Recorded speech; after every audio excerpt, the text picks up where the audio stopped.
All right, everybody, welcome to today's call. It is Friday, my favorite day of the week, September 14th of 2018. This is the Realty Classroom Sales Training Call.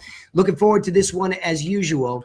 And just want to kick it off by just double checking my lines. Number one, making sure we're live. So somebody give me a hello. We good? Check, check. Hello? Hey. All right, good. Awesome. Thank you. So what I want to do is just give you a recap from the week. It's been a very interesting week, and Laura is off camera to the side because she loves to be off camera. So listen, we want to just recap something. Up on the board behind me is this concept of the Prospects Club, and that's where we went this week, and it's been bubbling up. And what it is a reminder to let you all remember that we are irreplaceable. Our insights as real estate agents, they're irreplaceable. You can do all you want with technology, but until somebody is upgraded to the source and they're really getting your insight, they don't know what they don't know. I mean, think about that. It's like anything. Laura and I were just talking, and I'm looking for a car because I have another kid coming of age, number 3 out of 5 coming of age to drive. And so we need that third car again. And so in going through that, I'm going to go online and I'm going to look for product that way. But until I get some insight from a person who's on the floor, and that's a commoditized item. Whereas real estate is not a commoditized item. So in other words, it's not exactly alike, right? Every house is different. So the more that things are different, the more that insight is required. And I want everybody to understand that's our value. That's us. That's why we're valuable in this game. So you want to go looking for people who can appreciate that insight and that information. And again, we all start off with making sure in a sales context, you give them a heavy dose of what you want. And I was talking to Tony Legendry about this today. It's very important to remember that you have to give people a heavy dose of what they want, which is properties, right? Everybody knows that. They want properties. That's why Zillow, Redfin, Trulia, all these tech companies were able to come in because they just simply did a good job of taking the IDX feed from MLSs around the country and giving them away to the consumer better than anybody in the industry was doing at the time, and then bought tons of traffic. But that's just not rocket science. That's the giving away of pretty pictures, which is what anybody can do. Anybody. So you want to grab that bull by the horns and say to the buyers, say to the sellers, look, I can upgrade your access to information. Now, I know there's going to be a little bit of a debate there when you say, yeah, but all these tech companies are quick. They're able to get their stuff out there very quickly. Sure, maybe so, maybe true. And Redfin, technically a brokerage, perhaps they're already the source with MLS. I get it. But what I still want you to click in your brain is that you are upgrading them to access through you. You are the value. Because once they're taking through, they're getting that info through the portal via you're able to lean in and add your insights. Hey, don't know if you saw 123 Main Street just sold, but I thought that's a good comp for your house. Here's why. Your opinion matters. That's what realtors do. We give our opinion about what's happening in the marketplace so that we can then go and make this market for the property. That's everything. So the concept is actually simple when you think about it that way, because then I'm just simply trying to upgrade and bring them into a small club. I don't need a gajillion leads, which are whimsical internet inquiries most of the time. I need real people who are thinking about buying or selling inside of the next 12 months where I can upgrade them to my club. My Prospects Club. Hey, you're going to love My Prospects Club because in there we give insights. And as a bonus, we give you our strategic approach along the way too. So you know the 7 steps to selling correctly. You know the 6 steps to buying correctly. That's an upgrade to the Prospects Club, which is connected, if you can see the board behind me if you're online, the MLS Club. This has always been the thing that's been proprietary. It's the marketplace. So anybody can just globally give it away. But then it's just a big flat mess. Stop waiting to grab that bull by the horns and say, wait a minute, you can keep using all these apps, but I'm the guy, I'm the gal for you, because I'm going to upgrade you directly to MLS and give you insights along the way. And keyword, Laura, proactive. You're going to be proactively going in there for them, with them, engaging. And that's where the relationship is really tightening, where there is no competition because nobody else is doing that with your prospect club members. And if they are, they're slowly recognizing why they're in your club and not. And if they don't like your club, they'll leave. And that'll be a good thing too, because you're cleansing that very core book of business that is everything. It's everything. And it brings us steadiness. Okay. So now, having said all that for a recap, the key point here was I was hoping to get some stuff to listen to, and I'm going to open up the mics here for a second. I do believe that Tony Legendry sent me something, so I'm going to go in there and we'll go from there and see where we're at. So remember, *6 mutes your microphone, *7 unmutes it. I'm recording all over the place here too, even doing a vertical for IGTV to see if we can get you out there. So, all right. So check. Tony, are you with me? And just everybody check their mic. Make sure I got a couple loud ones right off the bat. Somebody in San Fran, and then Texas, which is probably Alan. Just check your mics there. Sounds a little bit noisy. *6 me, or I'll have to do it to you. Yeah? Okay. Not working. I got him. I hit them both. All right. So, Tony, are you in here yet? Tony? No. Well, Tony sent me something via Messenger, and let me just go into Facebook Messenger and see if we can find his. He actually does some very good training with folks, but he sent me a 40-minute training, which is not going to do us any good. So let me see if he sent us the minutes. He might have gotten tied up.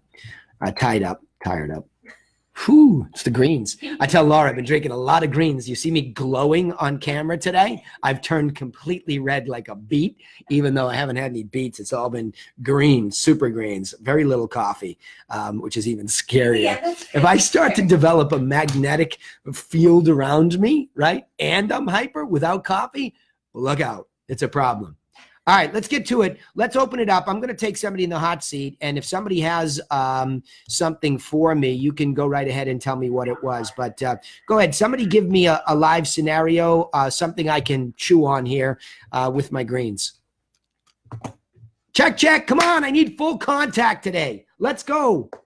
I want to hear some bodies.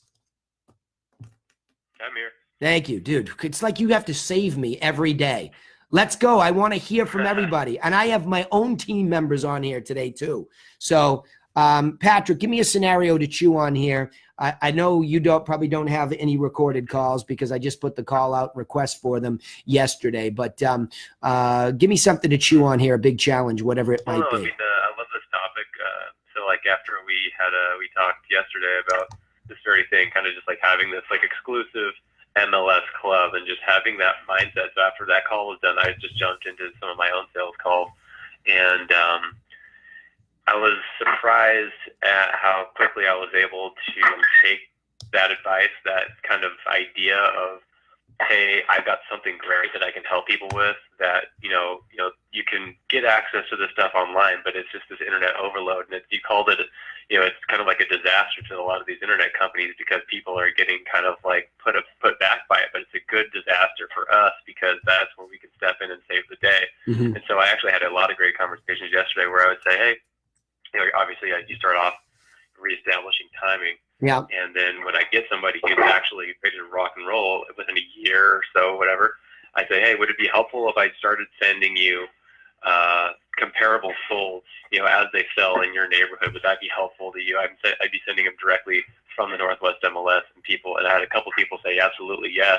Yeah. And then I've just got them on the back end of my Northwest MLS portal, and I can see when they open them, and they're getting that feed that allows them to cut out all this extra noise and just focus directly on, those homes right from their neighborhood. And it gets, my name, my contact information is what they're seeing every time they receive that stuff. Yeah. So just that part of it's great, but I think more largely, there's an even better part, which is just having that mindset of, I'm basically going through this database and I'm just deciding who's going to be a part of my special exclusive club and who's not going to make it in there.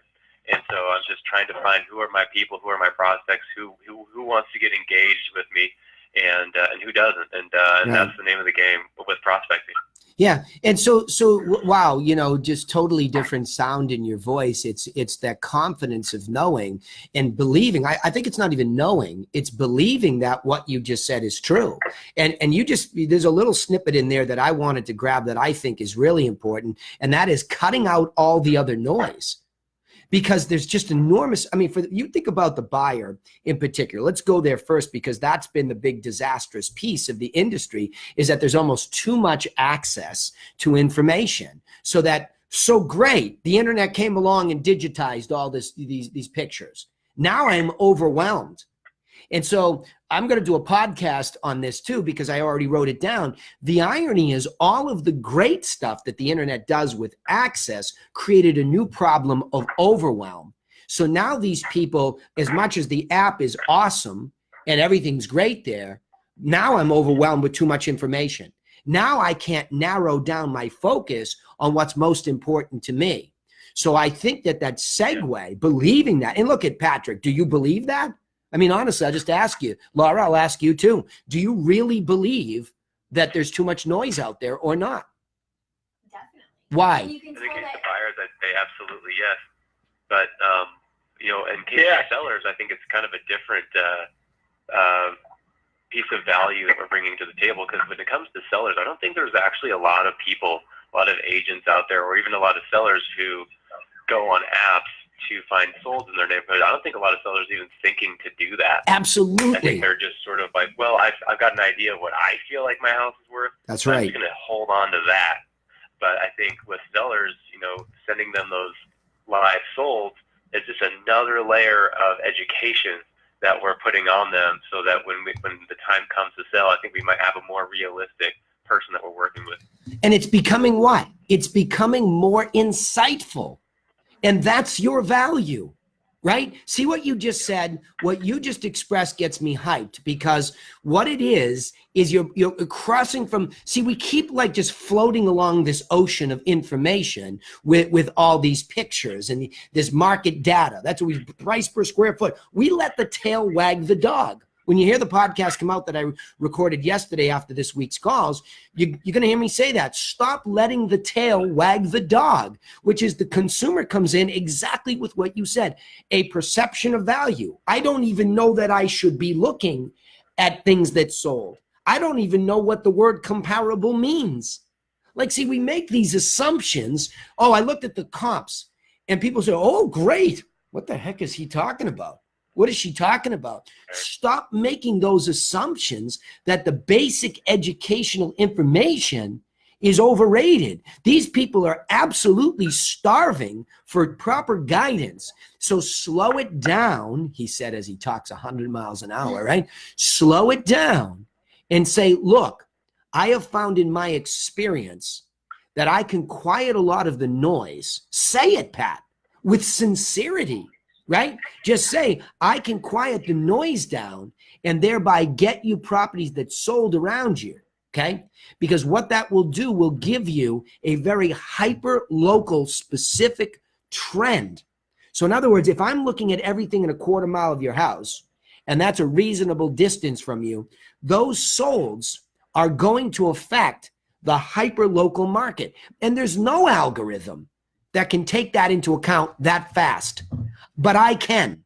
And I don't think that detailed too, because when you're setting it up, you can, in your MLS, you can really nail down the specifics of that person's house, and only show them solds that are, very, very, very comparable. Whereas if you're plugging it into a top market snapshot or a Zillow algorithm or, whatever, they're using way more data, and so you're getting a more generalized assessment of value. Whereas if you have that MLS feed sending them properties that you've actually gone in and said, okay, I only want to look at 3-bedroom homes with 2.5 baths and this little tiny square footage range. They're seeing homes that they have to admit are very similar to their home, and it just kind of makes it that much harder for them to try to cheat up beyond where their real price range is. Because selling is the delivery of information that's most pertinent to the decision that has to be made.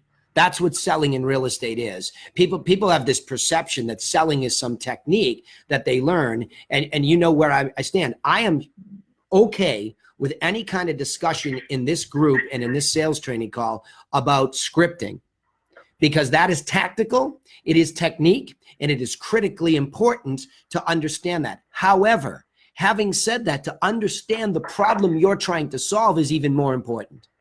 If you deeply understand that this consumer, and remember that storytelling brand stuff, that we talk about a lot, if you really sit still and think about that, Pat, for a second, the hero of the story is the potential buyer or seller prospect club member, right? That's the hero of the story. They come onto a stage where you, as the guide, can add value. But the problem is they don't know their problem. Remember, hero has a problem, enters the guide who has a plan. That's the formula. The problem in the global perspective is that many buyers and sellers don't even know they have a problem in advance. They are not aware of it at all in most cases, because like you just said, well, I don't know, my perception is that it's worth this. Well, where did you get that? Well, my cousin, knows a guy who knows a guy. Hey guys, a little noisy in the background there. Yep. Alan, I think your mic is echoing a little bit.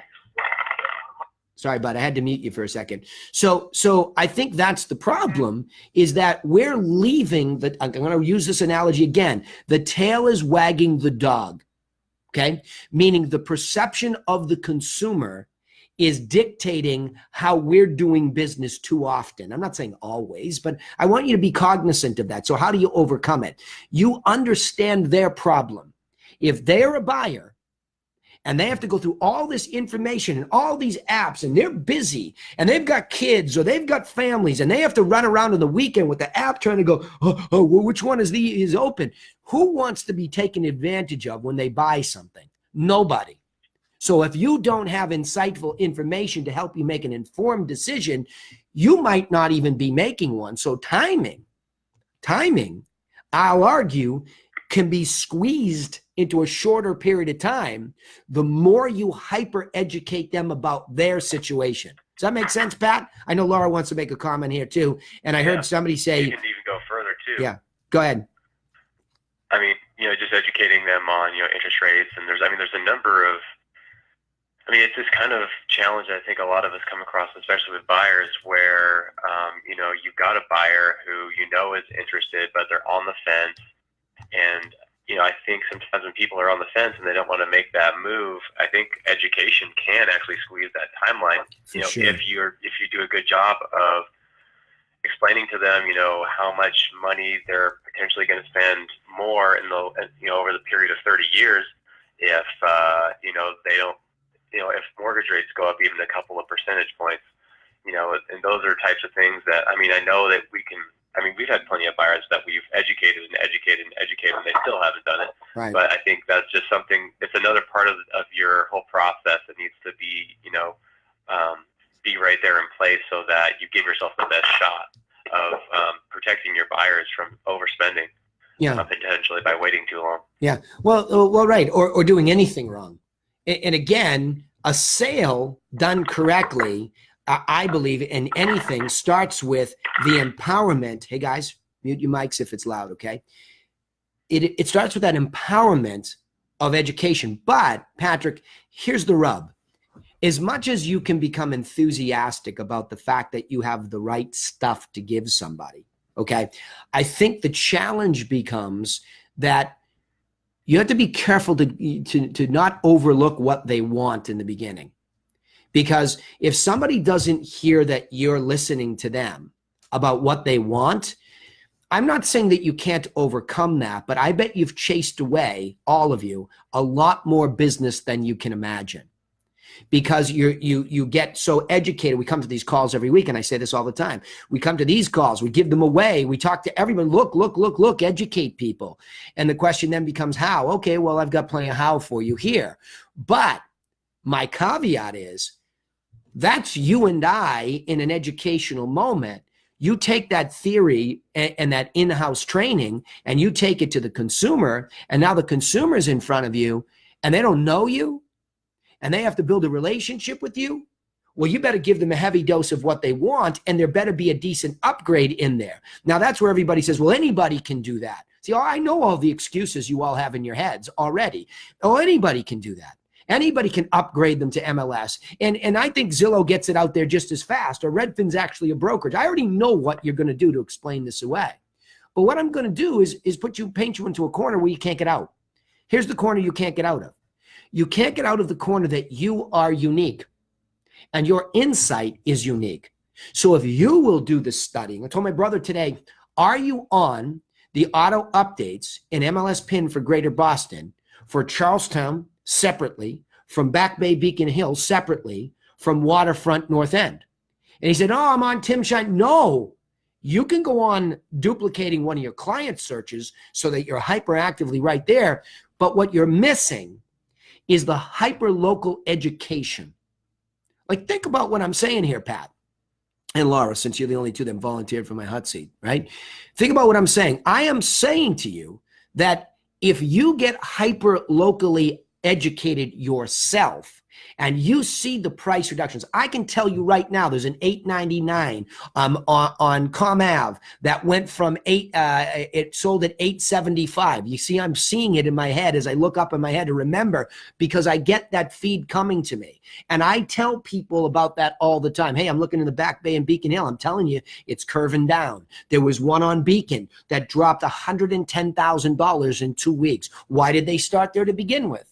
That's not good market making. That's irresponsible. So see, Patrick, I'm able to talk intelligently, and you all might listen to it and go, oh, but you've been in it for 20 years. Dude, I've been in it for 20 years, but didn't have a clue about downtown Boston in a hyper-local way until I set myself up. Think about what I'm saying. I set myself up with an upgrade of the information that's hyper relevant to me as a businessman, trying to be a better servant to those people who would buy and sell in those hyper local market areas. I'm not out interviewing every restaurant owner, right? I'm out there trying to learn about real estate at a hyper trending local manner. Does that make sense, Pat? Yep. It makes sense to me, Danny. Go ahead. Come on, Gail. I'd like to chime in. Yeah, I think it's so important. You know, when we put our people on the MLS, I make an activity for myself too to be put on, so I can see what they're looking at. Right. And then when they're busy at work, and every day or whenever a new listing comes up, and I think it's close to what they want, because depending on my relationship with them, yeah, I end up emailing them right away and then texting them or whatever, because I know that this is a property that they like. If it's something that I don't know very much about, like I have a buyer right now that I met at one of my open houses, and they've kind of changed up what they wanted. Yeah. And she's made it a little farther, like in San Mateo Hills. And so I just emailed her another property because it looks like something they might be interested in. Well, that's but I proactive. do the same thing. The areas that I work in, I get MLS updates all the time, so I know exactly what's happening and when it's happening, because that's really our business. It's our responsibility to do that, and I think that, you know, that's the basics. It's not what we've been in 20 years or 2 minutes. Those are just basics, right, Danny? Yeah, for sure, Gail. I love what you're saying, because what Laura and I have been talking about a lot lately, because she's becoming, as I've said, a proxy for me in a lot of situations. So I need to really hyper educate her about the simplistic, basic things that I do. I think they're often overlooked when you get into big theoretical discussions. The basics are we sell property. Right? That's what we do. So if you don't know, and that's why defining a market niche, Gail, from a marketing standpoint matters too. If you're trying to be hyper, aggressive with the area, and you become thin soup, somebody who's hyper local in a neighborhood is going to eat your lunch. They're going to smash you. And somebody's going to go to them on a regular basis and say, well, look, I don't know what to tell you. I like you. I like you, but this person really knows their stuff in Charlestown, in Back Bay, in Beacon Hill. So you really need to be in the thick of it. It's almost like the sense that I get, Gail, and I always use this in sales training. We are market makers. You are the go-between. So your job to study this stuff on a daily and more of an instant basis is so important, because how are you going to offer an upgrade to anybody if that's not where you're at? How do you believe that? Right. And that's where we become passive. And the word I wanted to grab there, Gail, that what you were describing is what I think John, you, Laura, you've all mentioned to me in my discussion, John, my brother, you've all mentioned to me recently, this conversation about, well, what I do. Hey, guys, somebody's got a loud mic there, okay? It's like, this is so important. Just *6. It's just easy, right? Or mute your mic. So the point is, Gail, is that your being, this is a powerful word in the digital age, proactive still. See, back in the day when there was booklets and things like that, and you had to go over to somebody's house and give them the printouts, you were forced to be proactive, right? Think about that. You had to be physical, but now you don't, because you can put somebody, here's the danger even giving this advice without the physical advice of being proactive. You can put somebody, and this happened in our group, you can go to an open house, find somebody who's enthusiastic about buying or selling in 12 months. You can put them onto an MLS update, but then subsequently forget them. You can even forget that they didn't hit their opt-in email and wondering, why didn't they call me? Are they cheating on me? It's so crazy that in the digital age. That's why you need to put yourself on their email. What I do is on the subject, That's right. say whatever that person's name is. That's right. So, That's right. And know very quickly. But Gail, that's the whole concept. And I don't know if you were around yesterday, but the Prospects Club, this concept of, if I'm running a club and the part of the membership is that I'm going to upgrade your information and add my insights to it. If that's what makes my Prospects Club unique, and I'm not paying attention to my membership, well, for crying out loud, what good is my club? Right? What good is my club? So it's that leaning in. It's a game worth playing. Yeah, for sure. Because definitely it's the heartbeat of the game worth playing. And I said this to Tony Legendry, as I said, Tony, look, it's not that the metrics of all the process don't matter, but until we are cognizant of what it means to be us, and what value there is in us. And I don't care if you're listening to this and you catch this online somewhere and you're a rookie. The first thing you do is when you join MLS, you can put yourself on a drip of everything. What is selling, what the sold prices, the pendings, the for sales and luxury entry level, and you can hyper educate yourself immediately. It's the number one piece of advice I will forever give at the TRC, because it's too overlooked. Know thy product in thy neighborhoods, right? There's my commandment for the TRC. Know thy product in thy neighborhoods. That's the key, because from there you gain confidence, and it's what they want. So you are now well prepared to talk about what they want. Look, God bless you all for going out and learning about schools and restaurants and everything. I didn't mean to knock that as being a hyper-local community expert, but you are a real estate agent. And the reason ultimately they come to us is for real estate advice. This is the single largest financial transaction and emotional most will ever make. They're coming for that advice. So until you hyper focus on product information, go out to all the broker tours, not as a passive activity, but as an aggressive one for your own brain to go, here's what this looks like. I just saw one that sold. I drove by that one, much better yard than the other one. This one doesn't look like such a good deal. It's so easy. And it's readily available through the multiple listing service as market makers in that community. So I know I sound like I'm fire and brimstone today, but I've never been so excited about something so simple, because I'm certain I can help you change your life when you buy into it. And why am I saying it with enthusiasm? Because a lot of you hear this advice and you sort of don't feel it enthusiastically. You're like, and you go back to going through the motions. Well, don't come back to me saying, well, the consumer cheated on me. What?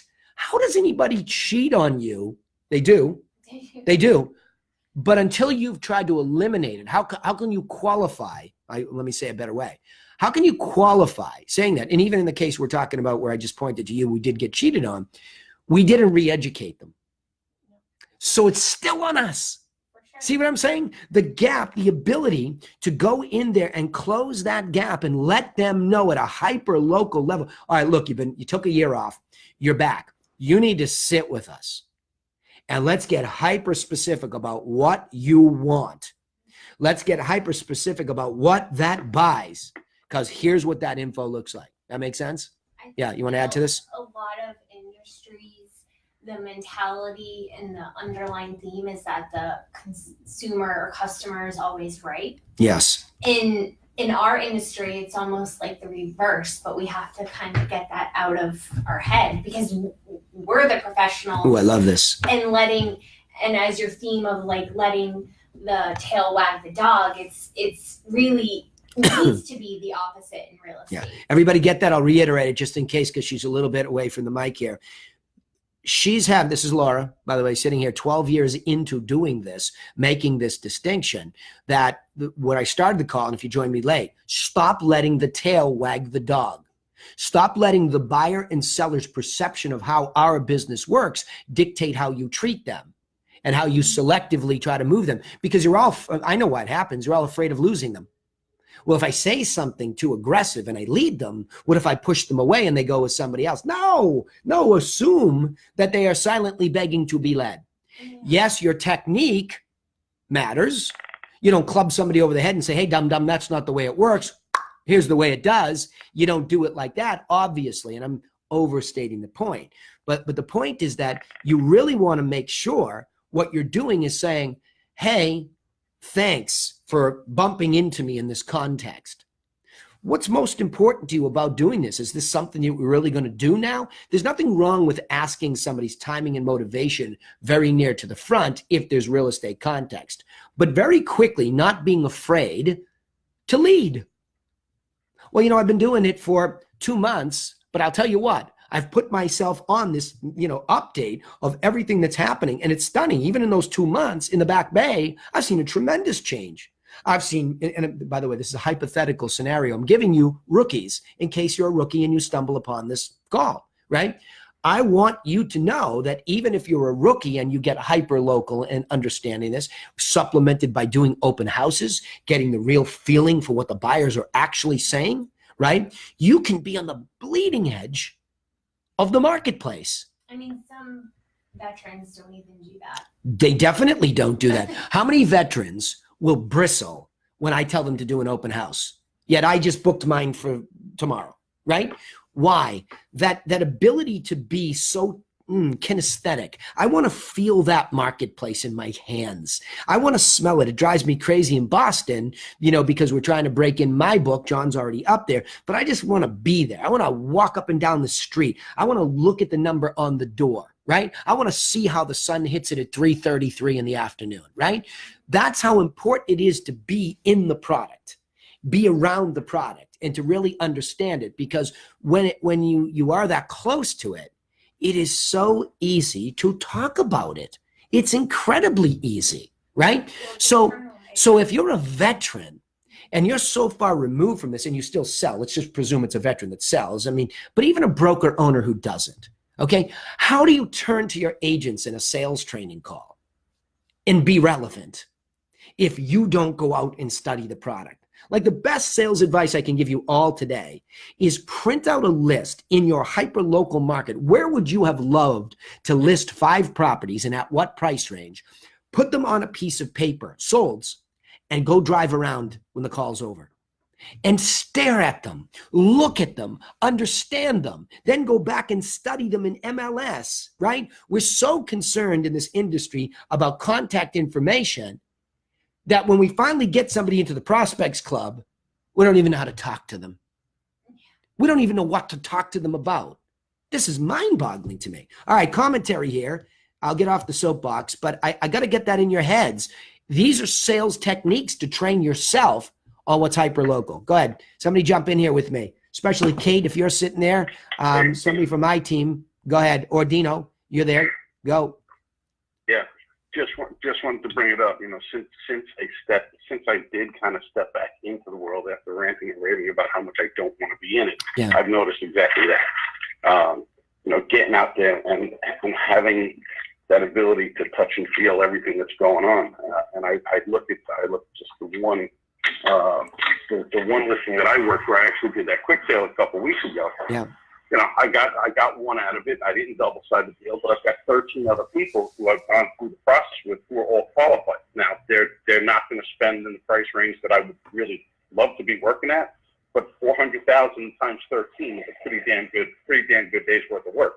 Yeah, and those are potential members. Yeah, I'm looking at it more and more, and that's exactly it. Is I look at those opportunities, and there are two others who came in working with other brokers who I've reached out to today. They asked me for information. I'm not trying to poach the potential client, but they asked me for information. I had that moral and ethical obligation to give them what they asked for. Sure. And I had one guy say to me, "Listen, I'm going to buy with my agent, but the minute that deal's done, I'm recommending you to everybody." See, I've said that. Haven't I not? And, you know, I've said that in this call so many times that if you are morally and ethically sound and you still help them, I've said this all along, you have to give to anybody, no matter what the circumstances. And I guarantee you, somehow that's coming back to you. Bravo. That's bravo. Yeah. Not that, like, of all guys. I laugh because yeah. Go ahead. Go ahead. Go ahead. No, I was going to say, of all guys, I know that's your heart anyway, but taking it from your heart to practicing it and seeing it actually come back, it's just what it is it's showing the world of real estate buyers and sellers are actually starving. I want you to conjure up in your head a difficult image. Think of a third world country where people are starving. I know it's a grotesque kind of scenario, but I need to get in on this one with you. You have to imagine that these people are starving for proper guidance. Now, how do they react to it when you begin to offer it? Depends on your technique, sure. And will some of them reject it because they don't want anybody close to them? That's just their paradigm? Sure. But if you just go into this authentically thinking, I want to broadcast to my hyperlocal market the information that's pertinent to anybody thinking about buying or selling, regardless of whether I have a shot to put them in my prospects club or not, oh, it comes back to you. You will never practice better marketing than that, Dean. I don't think, ever. And that goes back to, you know, the concept of the change of my company and that 2,000 number being important. I don't have, listen, would I love to do 2,000 transactions in a year? I think anybody who says no, who wants to build a big business is a fool. But the reality of it is, I know I'm not in a position to do that right now, but I can still have that impact. And I look at it and say, as long as I'm having an impact, so, you know, because I say it every day, I don't get out of bed to make money anymore. I get out of bed every morning to make a difference, to have an impact. Mm-hmm. So I think if you do that genuinely enough, and it's funny because you talk about that moral and ethical obligation line, and I don't want to repeat who I first heard it from, because the guy's the furthest thing from moral and ethical that I know of, and we both know him well. But be nice. It's a Friday. You learn something in every situation. Yeah. Well, you know, that's I think that this is what this whole unique selling proposition really is about. I think that when you consider strategic professional approach with core content is quite unique. Your ability to articulate the basics to buyers and sellers is quite unique. And I think you have to stop explaining it away like you're dumb because that's all you can do. You're not going to explain, and nobody's going to explain me away because I spend the majority of my life obsessing over residential real estate. I do the job and I teach the job. And my experience is that it's the best way I've ever been effective, right? And I think Laura would probably agree that once we got into that giving of that information, and we're still, like she just said to me, we've got two sellers, Dean. She's like, oh my God, I don't know about giving it to these two guys. And I'm like, are you kidding me? Just do it.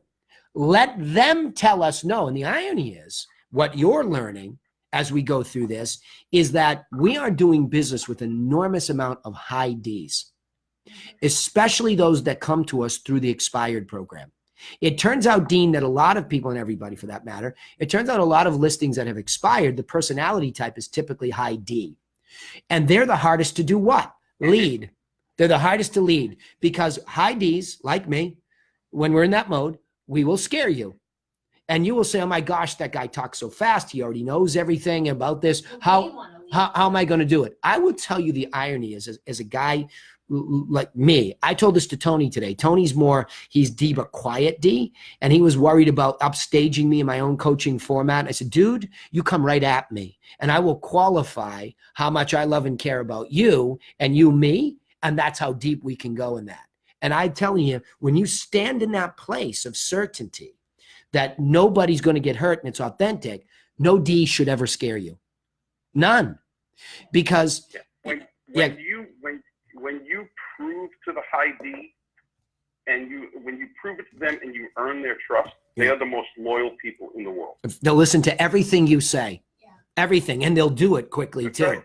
They'll do it quickly too. But with any And they don't. yeah, They, go ahead. they don't cower. They're cooperative. Yeah.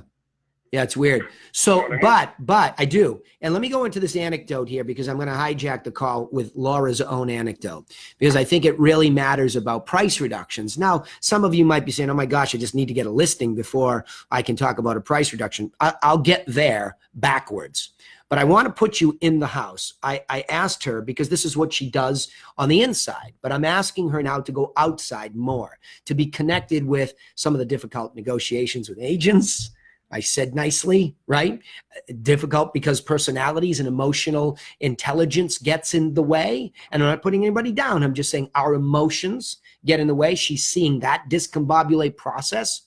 And also the decision of a seller to hang on for dear life to a situation. And we got challenged in a good way. So why don't you give them the anecdote? Please don't mention names because it's broadcast everywhere here and we want to protect the privacy of people. But just Which anecdote are you? yeah, you're going to get the price reduction the other day, sitting face to face. Yeah. I know what you're talking. You know it. You're talking about. You know exactly who you sat across from the other day. Yeah, I know. Okay, I want you to tell them about how like questions that you knew you wanted to ask, and you have plenty of D too, by the way, and you have red hair, so it's a double whammy, right? So the point is, I want you to tell them, looking back into give them a little bit of an anecdote about why you went there, what you were doing, the challenges of the neighborhood, etc. I want you to be real with them. And then I want you to go back and say, and if I could have it back again, here's what I would have even done to lean in more as a leader. Because you've already told me that, but I want you to give them the basis and then go there. Okay? Okay. Cool. So I went to see one of our sellers. I guess my underlying goal was to get a price reduction, which she flat out asked me what my goal was Yeah. for this meeting. And I said to him, to go over feedback we've had since we've had the property listed for 45 days, go over the updated comps I did for him. I also offered to do a net sheet for him, which he said he's not ready for, which Don't go there yet. Don't go there yet. Okay. I know where you're going. Keep So- coming. Give them the whole scenario. Keep going. So I went through things, and he, because he can't help himself, got a little spicy, said my communication sucks and that he hasn't been getting feedback, and asked what we were going to do to market the house. I kind of went through syndication marketing, push marketing, told him we'll definitely do another open house for him in the near future, which we've set up for next weekend. And said we did ads. He didn't know about the ads that we post for open houses, so he was pleased about that. Got into a lot of, stats questions, like wanted to know how many houses we've sold so far this year, wanted me to email him everything we've sold under 500,000, was just really questioning. And I could sense that there is definitely a trust issue. Like, we definitely have not proved to him that we know what we're doing. I'll bite my tongue on that one, but keep going. Even though I printed out a comp that Yeah. we just sold recently that is better than his house, he still cannot let go of his price.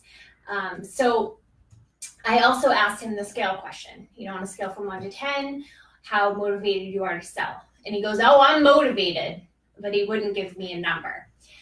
So after that meeting, I left like kind of down. I was really just literally thinking about the appointment all night, thinking about what I would do differently. I talked to Danny the next day, as you mentioned. He's like, you said you were surprised I didn't call you, and I told you I was processing. Yeah. I was really processing the whole experience. Yeah. So I, in hindsight, realized a couple of things. One, I should have pressed him further on the scale question and had him give me a number, because then that really would have been the doorway to finding out what's holding him back. Everybody get that? So the first retrospect after the anecdote is we talked about it in this call multiple weeks in a row. And thanks to you all and the hard work that we do here, you bubbled up the universal question about, on a scale of 1 to 10, how motivated are you to sell inside the next 12 months? Okay, that's early in the relationship. This is a client of ours, a current one. And I took the listing. I did not have the easiest conversation. I was a little bit twisted and questioned whether I should take the listing, but I liked the challenges that I was getting because they were legitimate. They were good, fair questions, and they weren't just derogatory put downs or things like that. They were real questions. So that's why I respect them, because they're good questions. Now, even though somebody asked good questions, we've got this situation where how many days on market are we now? 46. Okay, we're 46. We came close. It's one of those bummers where somebody made an offer and bailed on it, and now we can't get back there. They made it very quickly. So, all these crazy things in this business that happen. The emotional overreaction, somebody goes. And by the way, what she hasn't told you, it's right next to where Sean Gannon, God rest his soul, got killed. And an officer serving a search warrant. This is a very emotional situation for me. I almost sold that house prior to when it happened. I sold the one across the street to my buddy who referred me this guy. So we have a lot going on here. This is no easy situation for us, for the owner, for the buyers, etc. So you have this heightened sense of emotion. Everybody's emotional, but we've got to come in there and continue to lead. So the first thing that she says is, we were trying to reestablish motivation. And then, like Tony Legendry's been pushing, why? Why are you doing this at all? What are we doing here? Why are we going through all of this exercise? Okay. And so she has said that she would have gone back and been a little bit more, I'll give her the word, pit bullish on getting the answer, because I think he gave her more emotional runaround answers because maybe he doesn't know, or maybe he's disconnected. That's number one. Number two, what else? I offered to do a net sheet for him, and he goes, no, we're not ready. We're not there. Where I should have said, let's walk through doing a net sheet. Yes. Like, not giving him the option. See how subtle that is, everybody? I want you to hear how subtle leadership is. The net sheet is something that brings reality and logic to the situation, to the seller. And in my experience, over doing many of these, 99% of the time, there is a pleasant surprise when they actually visualize with a handwritten net sheet what they will be walking away with. Because I find, I'm talking really 9 out of 10 people will say, oh, that's good. 9 out of 10.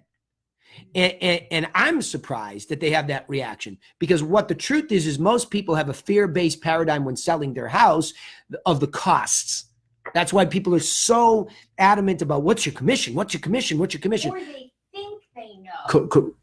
I have had that said to me so many times where they're like, oh yeah, I already know. Yeah. No, you don't. No, you don't. Do you know what stamps are? Do you know how much those are going to cost? Yeah. No. Yeah. So they're all fear-based reactions. They're all emotional reactions. So that's number two. You would have not asked and said, okay, well, I need this for my file. I'm going to go through a little bit here. I'm going to go low and I'm going to go up to what you want. Okay. And I'm just going to put down this range and we're going to put it in there. Right? And then show them and go through that physically, even if it slows the meeting down, to show the demonstration of the caring of this number that matters to them. That's number two. Anything else that really stands? So number one, you would have reestablished the timing more clearly and why he's doing this. We'll put them together. Number two, you would have forced upon him a net sheet. Okay. Because that would have reconnected him to the math that he's obviously, now think about a net sheet. He's hanging on to math. That's what he's hanging on to, but he's only hanging into the top line. And this could be any of our sellers hanging on to the top line like a pit bull.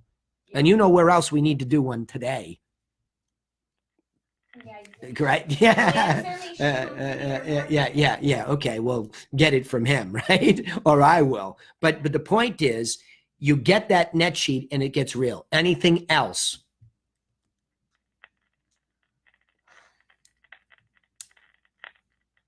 I don't know. I think. Hey, Danny, this is Jake. I have a little comment to say about that. Go, fire away, buddy. Hit it. So one of the things that I've done, which is great, and I think that's, you said that you nailed it on the button, is that subtle difference of leadership by leading versus asking out, something like that. Right. The other thing I do when I meet with people in home to buy their homes instead of front, I always build an upfront contract. Here's the steps to get to that. So now I realize, just listening to Laura, and I appreciate you guys telling me this, when I get to that spot of the net sheet, I'll say, okay, this, and this steps happening. When we find out your payoff and all these other things, then we'll sit down and walk through the net sheet. That way, when I sit down with them, say, now we're to the net sheet step. So let's sit down and go through that right now. Yeah, good. Since we have all the information. Yeah, really, bravo. I like that a lot. Yeah, bravo. That's very good, though, too. You just gave me some clarity, too. To really, here we are, and I've already shared it with you. You've seen the 7 steps, right? So those are the 7 steps. So when we're getting towards the spot where communication and negotiation are happening, you can say, look, here's where we are in the pinwheel. We're in this spot. This is the spot where we really need to zero in on a net sheet and stay focused on the math, because it gets very emotional here. Bravo. Good distinction already. Yeah, good for you, man. And again, that's your home investor's background that really helps. You're not going to get somebody to sell a house wholesale to you unless you really show them exactly where they're at, and math is really heavy there. So good for you. Good share. Appreciate that. Any of the other mastermind members like Jake have a share like that, or a thought that you want to weigh in as you listen to this? Because I'll take those 2 beats. Danny? Yeah, go ahead, Alan. Come on, bud. Yeah, so I met with my clients Wednesday night. We're on the market 90 days. We've already had 1 price reduction. We've had 2 contracts that have both cratered. So it's time for them to do another price reduction and or do conditions, do some items that we need to take care of, and then to overcome to get a better price. And so, we had sat down at, Allie Beth, we had a meeting a couple of weeks ago, and, with the market shifting here, the word was basics, and you keep talking about basics. Go back to the basics, go back to the basics, go back to the basics. So, my setting with them was, hey guys, we're at a point, we need to decide where we're going, what direction we're going to go. So let's meet, let's see where we're at. And so I just went back through, I pulled all my paperwork back out. We talked about the 7 points. I said, remember, we discussed this, so there wouldn't be any question if we come to this point, pricing, condition, and staging. Those are super critical points. And then we talked about, I said, I want to go back through my questions that were over 90 days ago. And so we're going through these questions, motivation. They said, Alan, we're very motivated. We're already taking these jobs. We've got to get this home sold. So the motivations is like 9 or 10. Right. And then we get to, what they paid for the home when we bought it 4 years ago. I said, we know we paid $380. Y'all know y'all paid $380 for this house. And I said, you keep talking about y'all's bottom line is you can't go below 430. That's your break even. I'm confused why your break even's at 430, because y'all tell me your payoff is 250. And what they forgot to tell me 90 days ago, or neglected to tell me, or lied to tell me, they refinanced their home 2 years ago. Their payoff's not 250. Their payoff is 350. Yeah, there you go. Yeah. So by digging in, all of a sudden, yeah, right. I know why their break even's 430. Right. We can't. Their house won't sell at 430 in its current condition. So the bottom line is, we're going to probably take their house off the market, off the MLS, and they're going to have to get a painter in. We're going to have to get some work done on the house to get them back up to where the price is. But if I hadn't have gone through, like Laura said, the basic, if I hadn't have started over again, Right. and I had assumed that everything that we had from 90 days ago was correct, whether they intentionally misled me or forgot or whatever, it made, I would have pulled the fire alarm on this 45 days ago. Right. I just thought we were kind of, so I'm glad I sat down. I'm glad I went back to the payoff. But, if the people give you an inaccurate payoff, Yeah. Well, it's Alan, kind of, Alan, Go you ahead. know what? The first thing that everybody does at Rossetti Realty is they go to public records to make sure if the people own it, whether it's been refinanced, how many bedrooms, all of that. we get all that too, Gail, except we don't get their mortgage amount. We're a non-disclosure state, so that ain't out there. Yeah. Oh, Well, Alan, okay. either way, here's what you should do. You should go to your process and see, this is the greatest thing about having a systematic approach. Saying that the basics are always to get into, bravo, all my mastermind members who just chipped in, Jake, Gail, and Alan, bravo. This is really, this is how this business actually works. And all the rest is noise. To sit there and say this is a financial transaction, we say it all the time. Don't give that lip service. Say, look, I just want to go through this. Your mortgage payoff is this. Are you aware of any liens? Have you remortgaged? Do you have a home equity line? Go deeper. See, you already have the basic process. So, Alan, all you have to do is go, I remember that time when my system got better because I didn't go deeper on the mortgage payoff. And that's all you have to do, Alan. There's not some big baby in the bathwater issue. It's just, hey, I just need to look at this and say, I need to know, are there any other liens that might be on the property? Right? I mean, sometimes family members. Yeah, go ahead. The other thing that I found out, though, is, so the reason they're break even for 30 is because, they want to put 10% down. Yeah. And so, my immediate call yesterday morning was to Jeremy, the lender, and saying, hey, can these dudes, do they qualify if they put 5% down conventional? Or what if we went FHA at 3.5% down? Because, if you 5% on $400,000, that's $20,000. So, it's now putting those pieces of the puzzle together where we still may be able to get them into the house, even though they're going to do some condition things where I can get more for the home. It's piecing all those together. And, as I said, you had all that information at the beginning, and now you find out that it's not. But no, you're right. I mean, that's the question, because we got there for a period when the market really sucked. 10 years ago.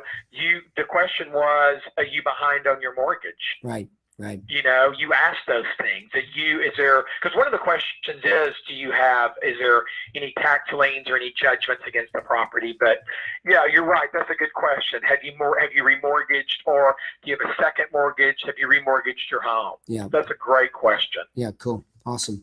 All right. Listen, final questions, or anybody want to weigh in on this, because we are out of time and I want to keep respectful to the hour. Anybody have a final comment or something burning and you're like, ah?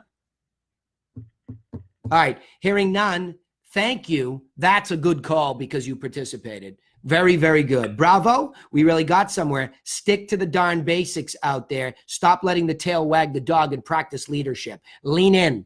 And if something goes awry, I'll see you next week. And we tighten it up just like we did there. All right. Good work. Have a fabulous weekend. Open houses are delicious ways to practice this stuff. I'll be at one tomorrow. How about you? See you later. All right. Thanks. Bye. Good work. Good work. Thanks, Danny. You bet. You're welcome.